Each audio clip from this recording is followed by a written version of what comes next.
like OpenStack doesn't use any like innovative virtualization technologies. It uses KVM for the most part, and KVM's historically performance, differences of virtualization. You're like 99 point something percent of metal performance.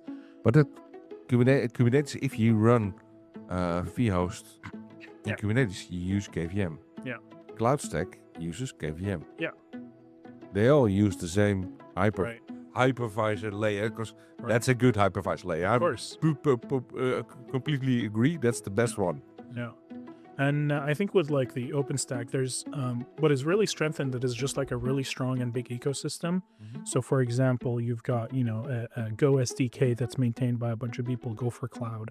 You've got, Ansible collection that covers a lot of the OpenStack services, not just raw compute. We're talking about load balance as a service and all the other things that come along in a cloud that you expect, or your users might expect from something like a public cloud, like block storage services and object storage services and all these other components that come along.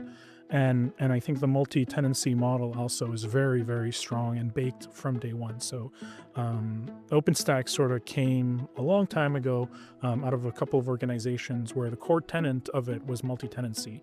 So it has very hard multi-tenancy built in, not sort of as an afterthought, but as like a native first step into it as well. And it's got a really stable API. Everything is API first, just like Kubernetes and whatnot. But it has such a strong ecosystem that has been around for a long time. So and it's super well maintained by a strong community of people inside and outside OpenStack, in my opinion.